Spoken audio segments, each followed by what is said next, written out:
What just happened? A reckless tourist thought she could do anything in front of a royal guard, until one unexpected moment changed everything. Do you think she went too far? Should traditions be respected no matter what? Let us know your thoughts in the comments below. And while you're here, tell us where you're watching from. We love seeing viewers from all over the world. If you enjoy thrilling real-life stories, hit subscribe and turn on notifications, because tomorrow's episode is even more unbelievable. You won't want to miss it. One stupid mistake at Buckingham Palace that changed his life forever. The morning air was crisp as the sun rose over Buckingham Palace, casting long shadows across the historic courtyard. Sergeant Ryan Carter, a 32-year-old veteran of the Royal Guard, sat tall on his horse, Maximus, a powerful black Irish draft horse standing 6 feet at the shoulders and weighing over 1,500 pounds. Carter's posture was as disciplined as his training, his sharp blue eyes scanning the crowd while remaining completely still. His uniform, immaculate and pressed, gleamed in the morning light, his polished sword reflecting the brilliance of tradition and duty. Carter wasn't just a ceremonial figure, he was a soldier. With 14 years of military service and multiple combat deployments, he understood what it meant to be battle-ready at all times. His training extended far beyond standing still. He had mastered riot control, public order defense, and mounted combat techniques. To the untrained eye, he was simply part of a picturesque, postcard-perfect scene in front of Buckingham Palace. But those who knew better understood that he was far more than that. His mount, Maximus, exuded the same silent power. The horse had been through rigorous military training, conditioned to remain unshaken by loud noises, sudden movements, and even physical confrontations. His glossy black coat shined under the sunlight, his muscles rippling beneath the surface.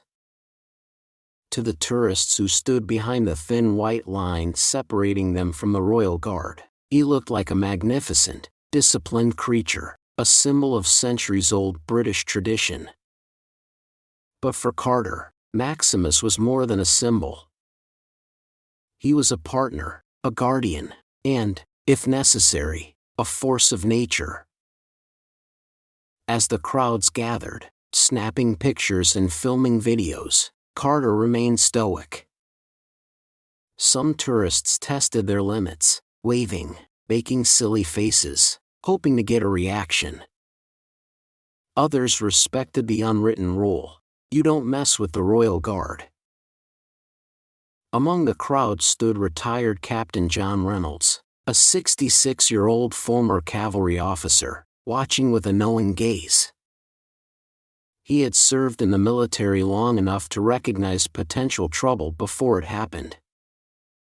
His instincts told him that not everyone in this crowd was here for admiration and history.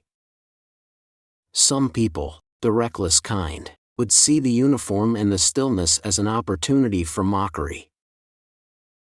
And within moments, his instincts would be proven right.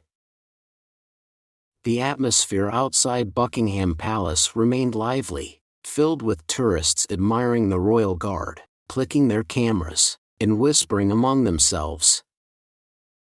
Some were in awe, others amused by the unwavering stillness of the guards. But not everyone in the crowd was simply there to enjoy the tradition.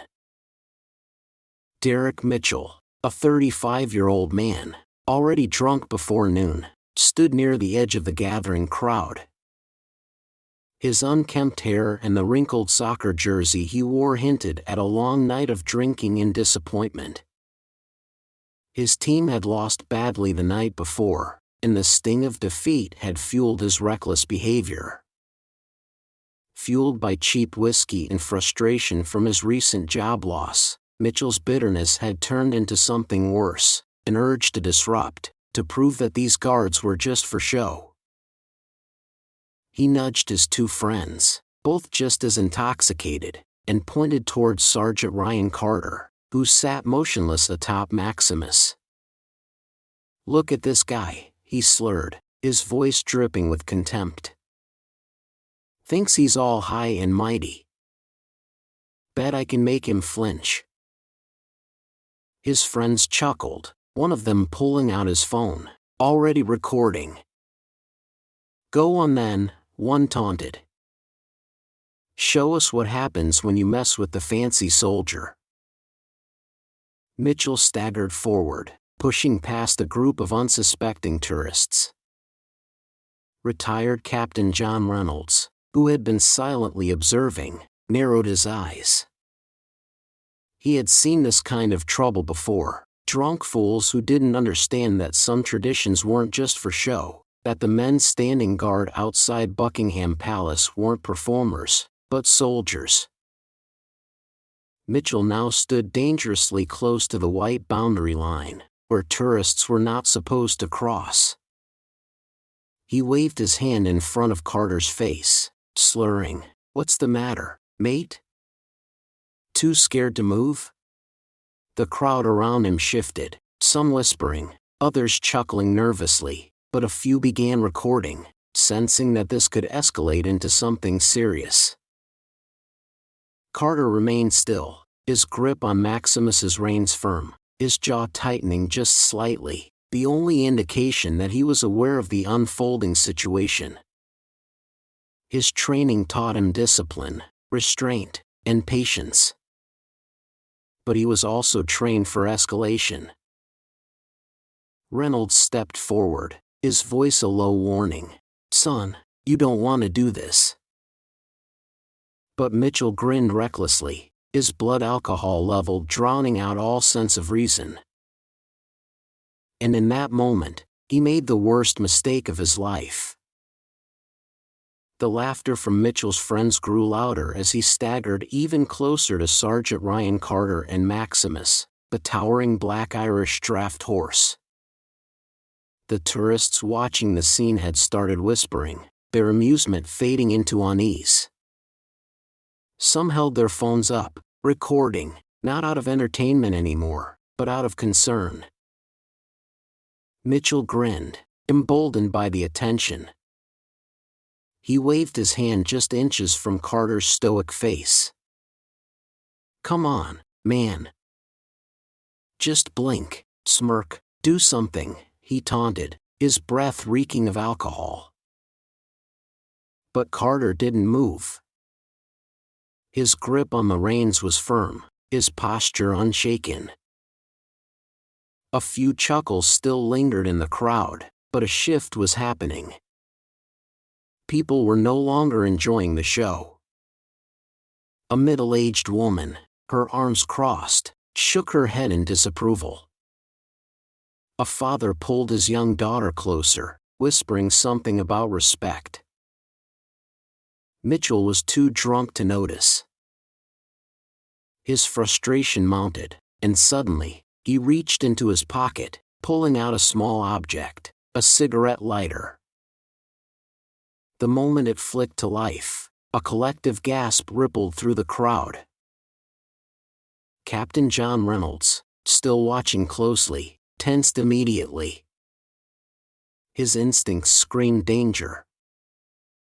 He had seen this kind of escalation before, drunken stupidity turning into an act of pure recklessness. But Mitchell wasn't thinking. He was grinning, completely oblivious to the weight of his actions.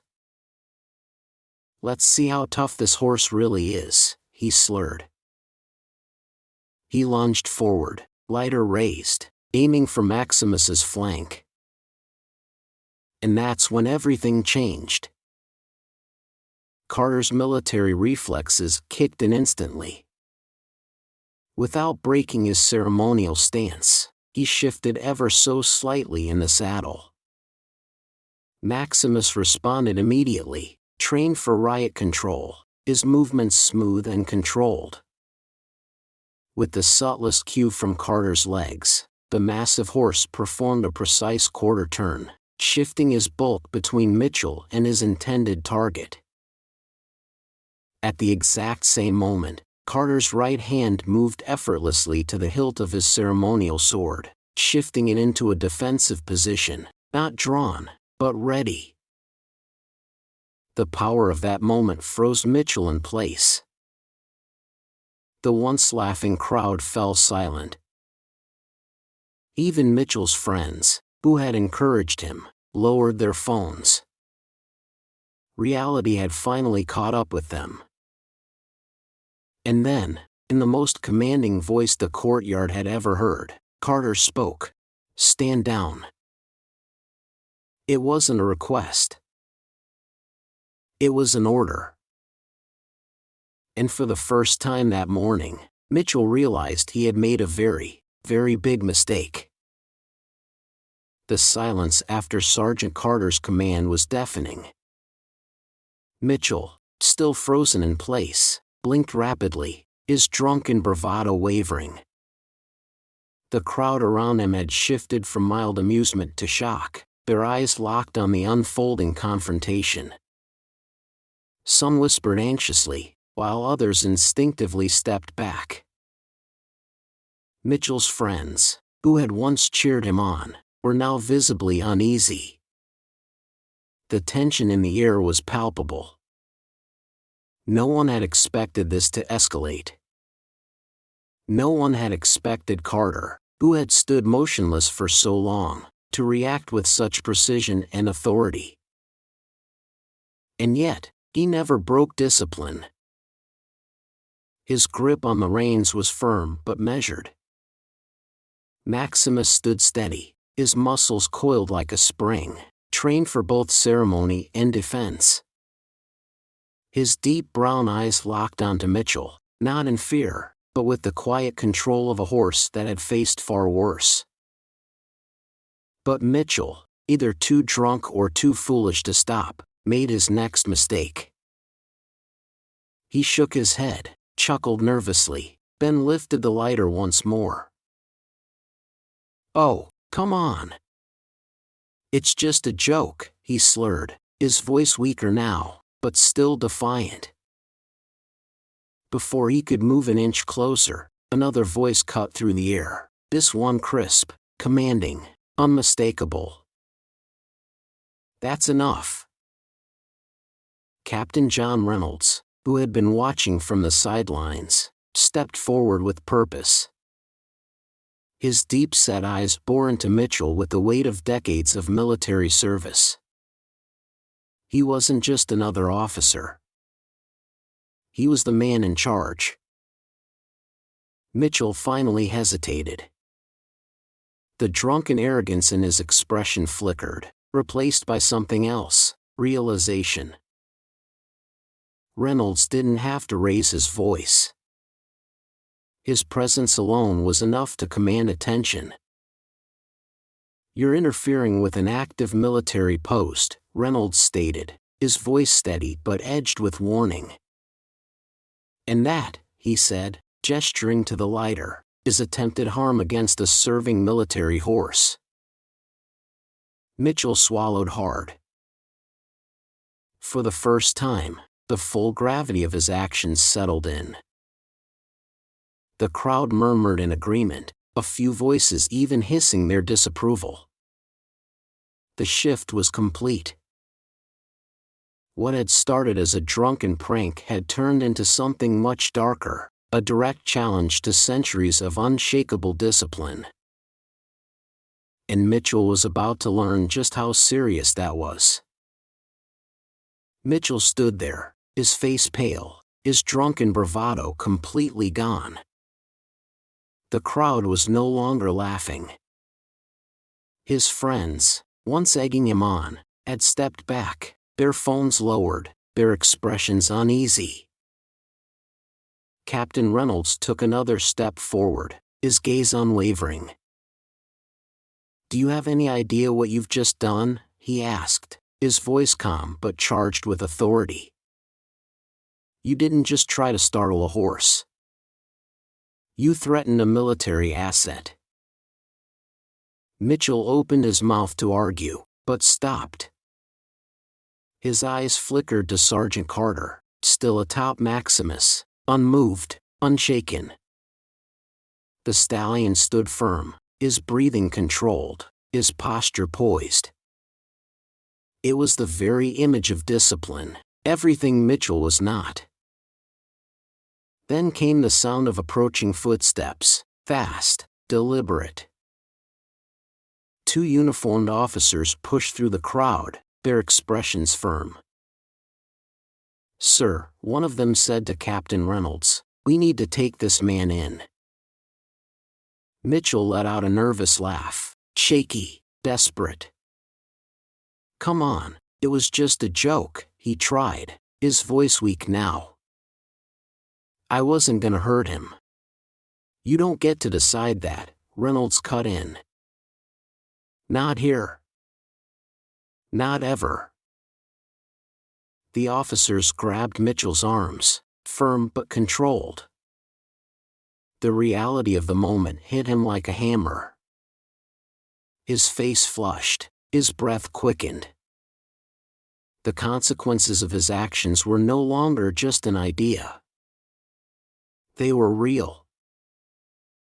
The crowd had fallen completely silent, watching as Mitchell was led away. The same people who had laughed minutes ago now stood still, some shaking their heads, others muttering under their breath. A few even clapped, not in mockery, but in quiet respect. As the officers disappeared beyond the palace gates, Captain Reynolds turned back to Carter. "Outstanding control, Sergeant," he said with a nod. Carter finally spoke, his voice measured. "Just doing my duty, sir."